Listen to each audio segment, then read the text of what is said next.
Hey, this is Troy from Planet 76. We've got some really good Sixers-focused content coming your way today. Make sure you subscribe to the pod so you can be in the know when we release new content. Enjoy the show.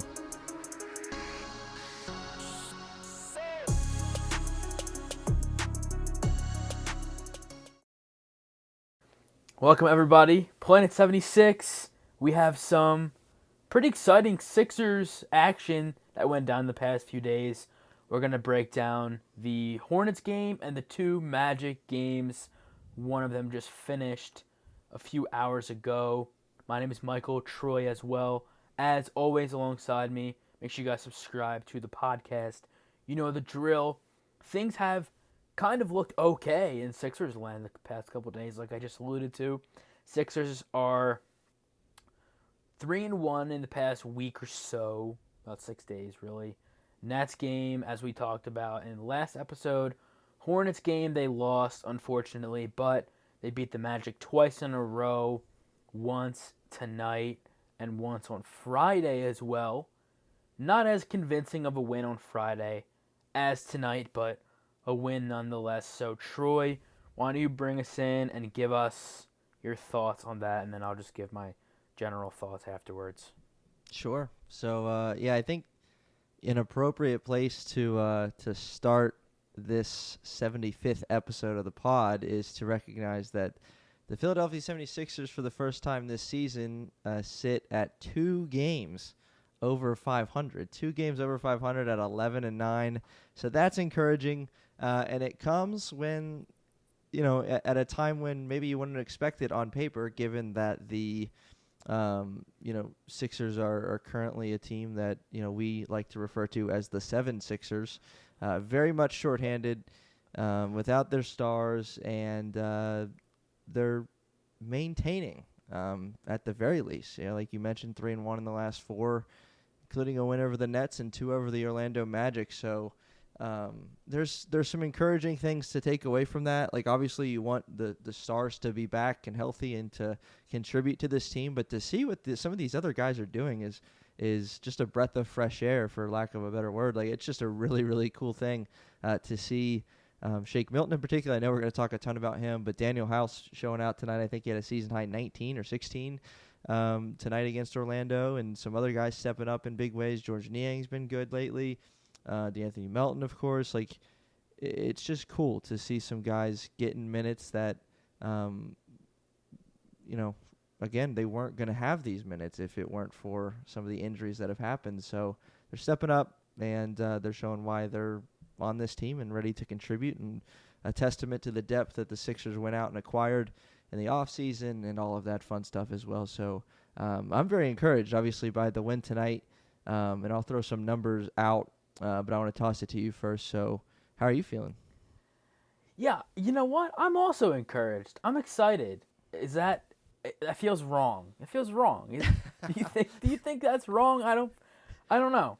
But Feels I'm weird. excited, and I like how you put that, a breath of fresh air, because you want this to be happening. You want guys stepping up in the absence of your 3 stars.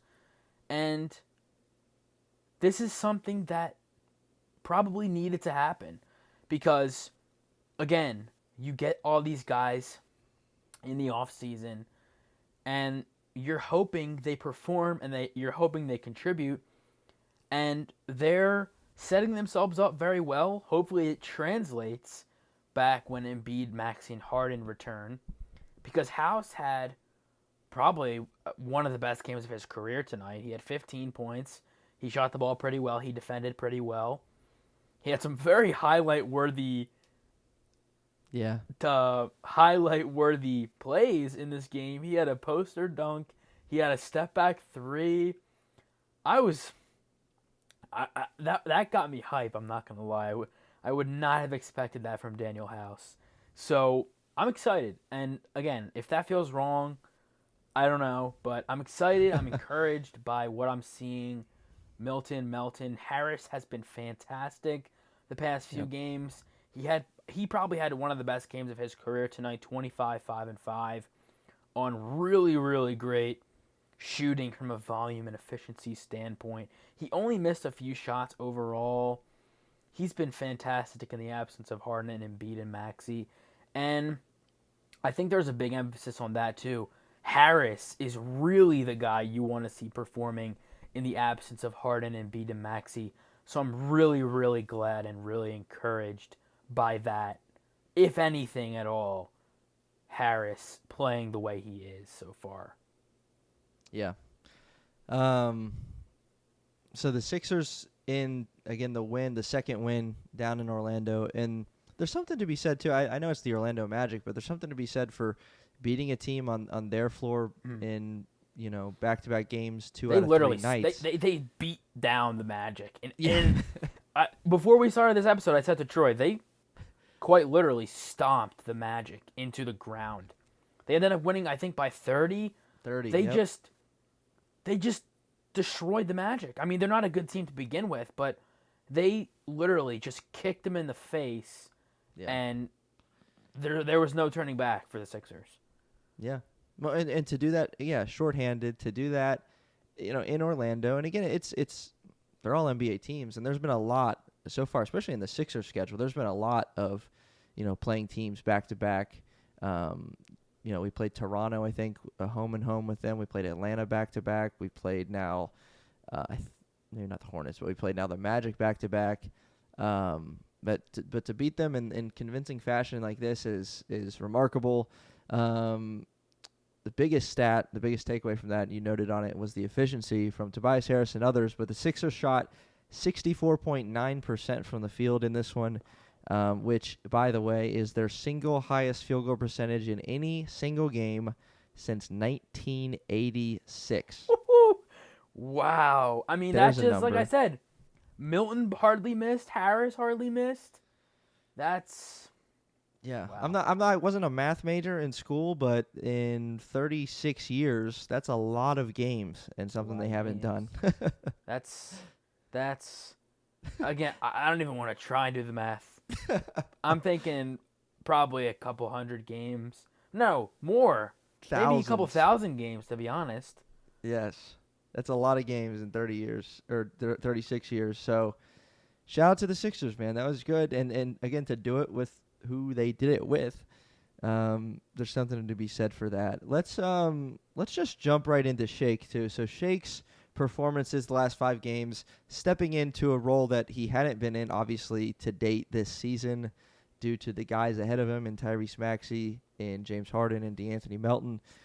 We talked a ton this offseason how excited we were to see the Milton and Melton backcourt, and I don't necessarily think that we expected it to be like this. We expected it to be out in roles off the bench, but the way they've been performing in the starting lineup, because their need to be in, has been spectacular. So Shake's last 5 games, 27, 6 boards, 2 assists, 16.6 rebounds, 5 assists, 22 points, 7 boards, 9 assists. And then the 2 in Orlando, 24, 9 boards, 10 assists, 1 board away from a triple-double. And then tonight, 29 points, 5 boards, 7 assists on 77% from the field. And in none of those 5 games was he below 50% shooting. What do you have to say about Shake Milton these last 5 games and what he's been able to do for the Sixers so far in this stretch without the other key players? I mean, I don't know if there's enough good things to be said. He's been amazing, and he's... some nights, the past few nights, been their best player on the court. And I don't think that's too ridiculous to say. No. Troy alluded to it, scoring off the charts. His shooting percentages off the charts. Past 7 games, he hasn't shot below 50% from the field. He's been really great from 3, aside from 2 games ago. He's just playing amazing, and... the assist numbers are something that has jumped out to me, too, because I didn't really know Shake was as good of a passer as he's showcased the past 2 games. Maybe it's just not a fluke, but just something that he's been able to do the past few games. I don't know how sustainable that is, but regardless, he's been really good, and even Glenn touched on that a couple of nights ago. He was really impressed with how Shake's passing looked, and I would have to agree. I never thought I would see a game where Shake would have double-digit assists or Right. even close to. He had 9 2 nights ago, 9 assists. Right. So you know what you're getting with the scoring, but if he can sustain that passing ability and keep that passing ability unlocked, that's something that's really great for his game and just for his playmaking, if you want to say that. He's just been really good, like I said, and some nights he's been the Sixers' best player. That's not really an exaggeration. Tonight he might have been their best player. I'm not even joking. He got any shot he wanted. Him and Harris got any shot they wanted on the court. Both of them hardly missed shots. I think Shake went 7 for 11 or something like that. I know Harris went 7 for 10 from the field. I don't think he missed from three either.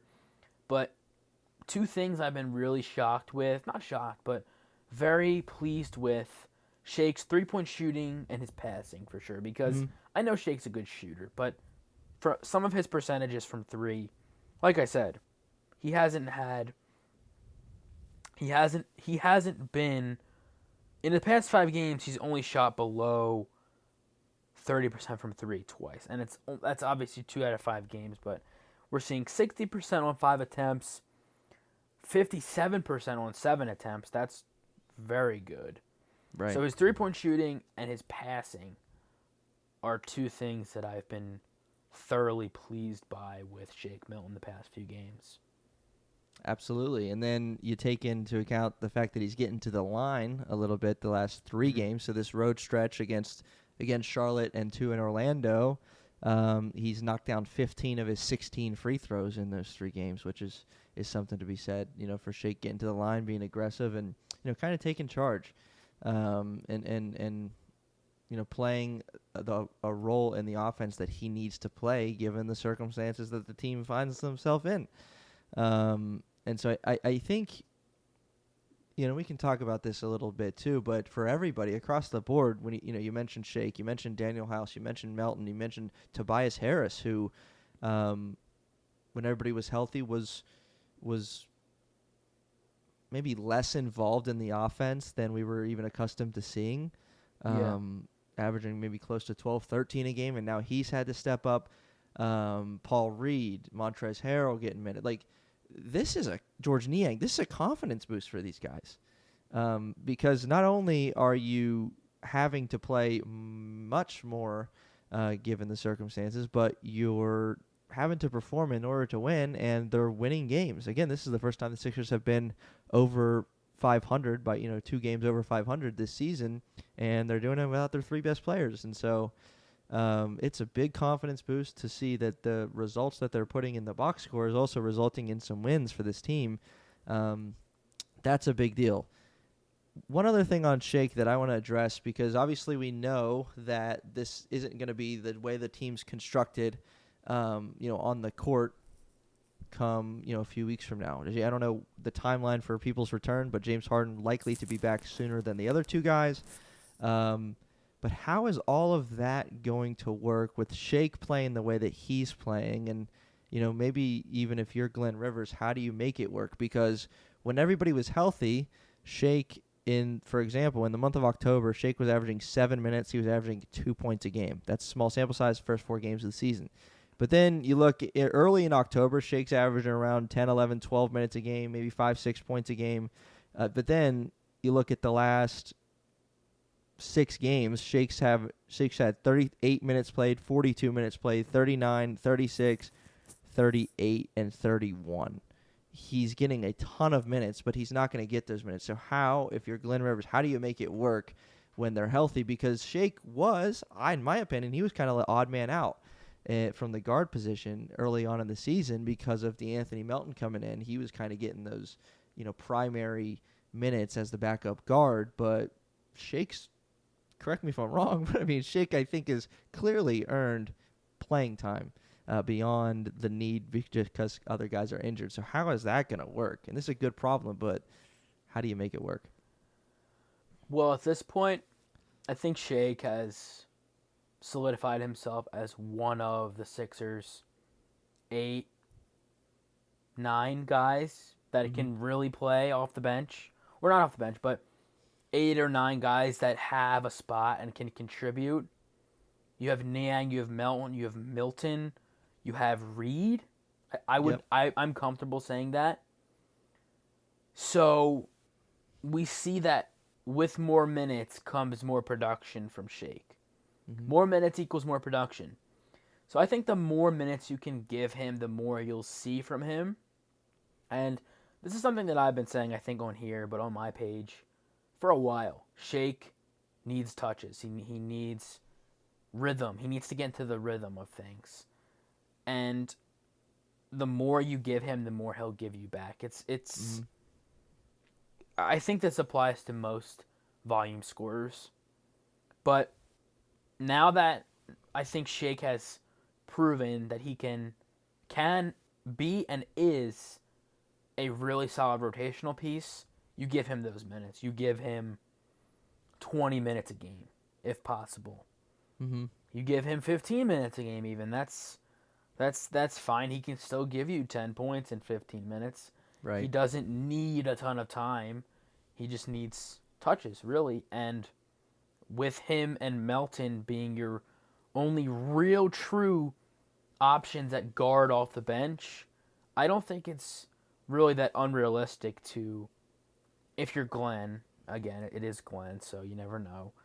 If you're Glenn, to give him those minutes and give him what he's kind of earned, I think, in my opinion. He's earned those minutes. He's earned a real spot on this roster.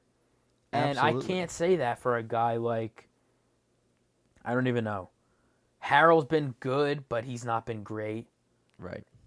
So I can't say that for a guy like Harrell. Milton and Niang have earned, and Reed have earned their stripes, if you will. They've earned that right to get those minutes. They deserve it after how they've been playing for the better part of this season. And Milton and Niang especially, obviously, but them especially. Right.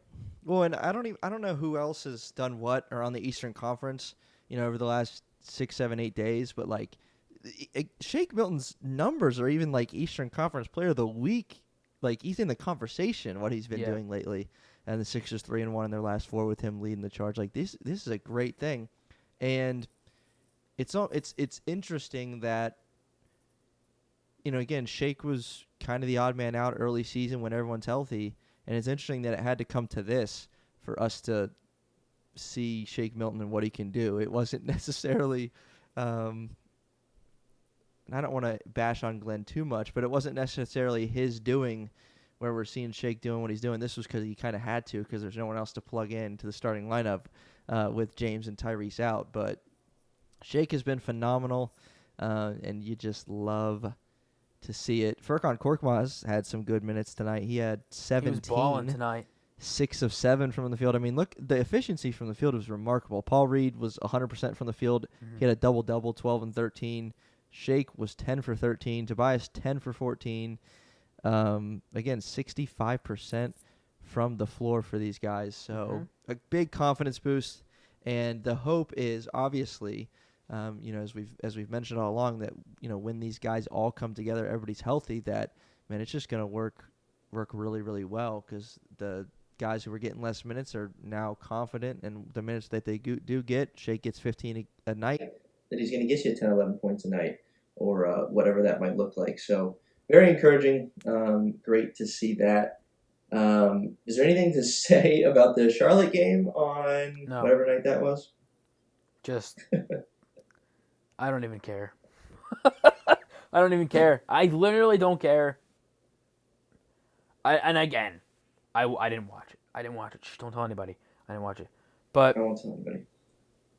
They lost. They probably should have won. Hornets suck. And yeah, that's that's all I want to say for that game. Another thing I'll mention is, so DeAnthony Melton has obviously been good. And you mean great, right? He's been great. He's been great. Yeah. But DeAnthony Melton, Shake Milton, that's something we wanted to see. Do you think, because it seems like it wasn't happening early season, their minutes were very much staggered. Do you think how they've performed together is going to encourage Doc to maybe run them together in lineups even when healthy? Do you think that's a possibility that those two can come off the bench together? I think it's a possibility, but again, with Glenn, we don't know because we just don't know. He does things that you, or I should say, he doesn't do things that you would expect. So I would say, yes, it is a possibility, but I don't know if it's a guarantee. I think that's the right word. It's a possibility, but I don't know if it's a guarantee.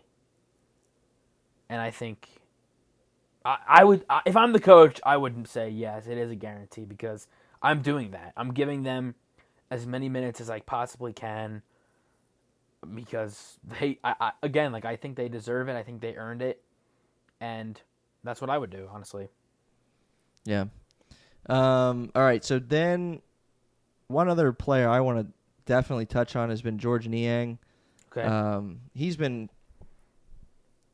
as consistent a player, obviously, for the Sixers this season that we've seen. And I saw a tweet. I don't know if you follow Sixers Adam on Twitter. Okay. But he mentioned something that I very much agree with. He said George Niang's off-dribble scoring recently has been astonishing.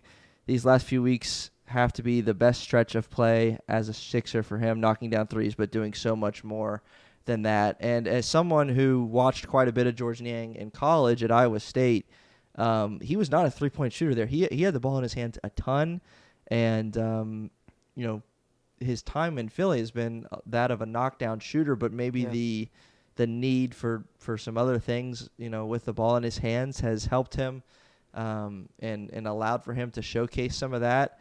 But he's been good in more ways than just being a knockdown shooter. He's had stretches defensively where it's like, okay, George, like, go ahead. So what do you have to say about him? Yeah, I like that point that he made. His off the dribble creation has been really good. He's had stretches where he takes the ball himself, whether it be to the rim, whether it be kind of dribbling a bit in transition. But I like his kind of mid-range game, not mid-range jumper in a sense, but getting to that mid-range area, either making a pass or getting a little scoop shot. He's had some nice and ones that I've seen. Obviously with the ball in his hands, off the dribble creation. So I like that a lot, and I think that can be something he can add to his game just to keep the defense honest because they know he's a good shooter, but if he's taking guys off the dribble occasionally, especially slower guys or even smaller guys, that's a plus because then they're not sure how to really defend him. Instead of just loading up on his threes, he can just post them up, do some spins, or just take it to the basket, things like that, and I think it helps his game all the more, I think. Yeah, well, in the month of November, he's shooting 45% from three. Mm-hmm. He's had games with 5 threes, 3, 4, 4, per game? and 7. 2.9 out of 6.5 for him during the month of November. So that's good. He's getting the shots up. We know that about him, but he's contributed in some different ways. He had 5 assists tonight in the win against Orlando, and then you look at his last stretch of games since we've really, really needed him and his minutes have increased. He's had 17, 15, 16, 18, and 9 twice for George Niang, the minivan. So he's been a huge piece. And I like what you mentioned earlier. Like, I think the 4 guys, if we're going to roll with 4 guys right now off the bench, and granted, regular season, you might feature some more just given, whatever it is. But if there were 4 guys, if we were to start the playoffs today, and my 4 guys off the bench are the same as yours. It would be Milton, George Niang, and Paul Reed. And they have been solid. They've earned that. So really, really, really encouraged by that. All right. Lot of good things in Sixers land. So I don't know about you, but like I mentioned earlier, I guess James Harden's going to be the first one back. I don't know if you've heard anything differently. I have no idea. I've heard so many mixed things. I I would just like all three of them to come back, please. I don't care when it is at this point. Just please come back. Hopefully Yeah. sooner rather than later, but just come back, please. Yeah. So all foot injuries for the big three. So what do you want to see? Again, we've seems like we've touched on this every week, but what do you want to see in the meantime? So some games coming up against Atlanta. I think Memphis is coming up as well. Yep. So we've got Atlanta, Cleveland, Memphis, and Houston over the next 8-9 days or so. 3 of which on the road. What do you want to see? Yeah. That Cleveland game is going to be tough. That Memphis game is going to be tough, especially if Desmond Bane comes back, because John Morant's back, Jaren Jackson is back healthy. So that's a good team. Atlanta, they've played the Hawks twice already, and that stretch of Atlanta Hawks games was kind of crazy because I think Embiid played and Maxey played too. But that also could be a tough game. And that, like I said, that Cavs game is going to be tough. So the Sixers could maybe snag a win against Atlanta, maybe snag a win against the Grizzlies, but it's going to be really tough. Those are 3 really good offensive teams. And I think it's just going to be fun, really. I'm just excited to see what else this team can accomplish, even without Harden, Maxey, and Embiid. Yeah. So I'm just looking forward to it. I'm just going to watch the games.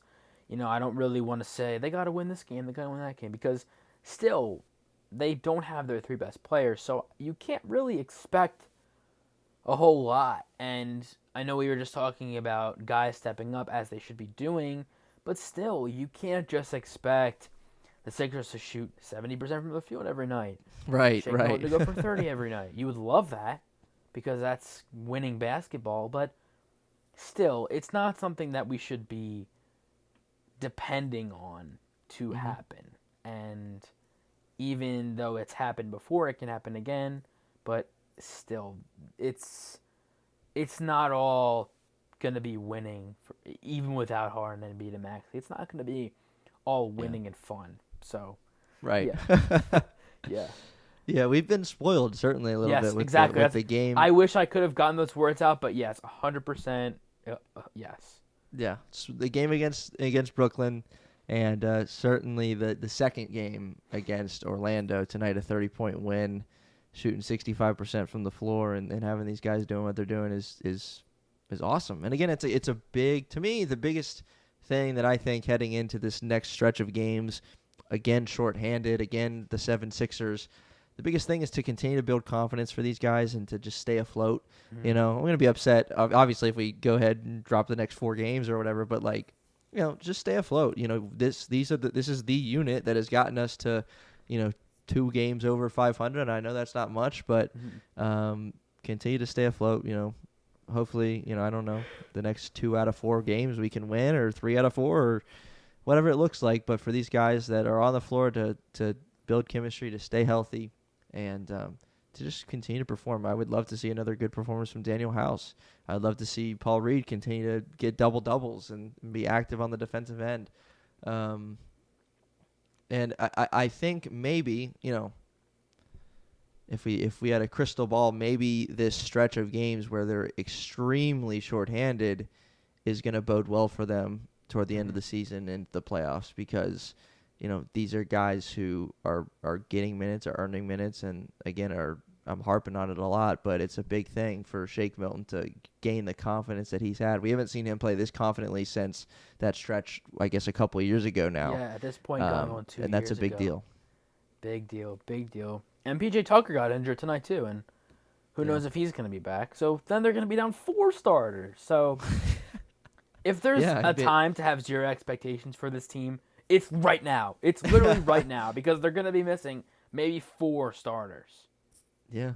PJ could be down. Tobias has been shaken up a little bit. He's playing through a couple things, hip injury, I think. Yeah. He's looked good. This has been big for even him.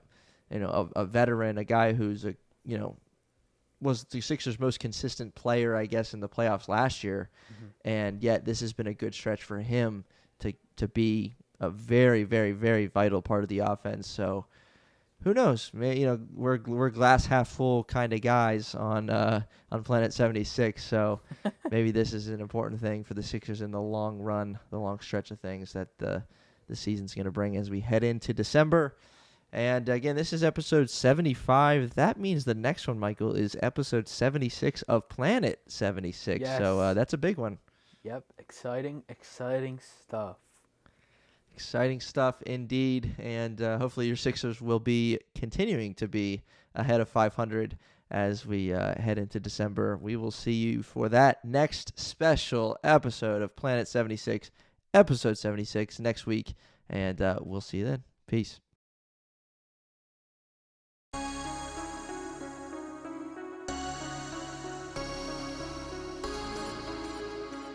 If you are a Philadelphia 76ers fan, this is the podcast for you. Planet 76, a weekly podcast covering all things Philadelphia 76ers. We'll see you next time.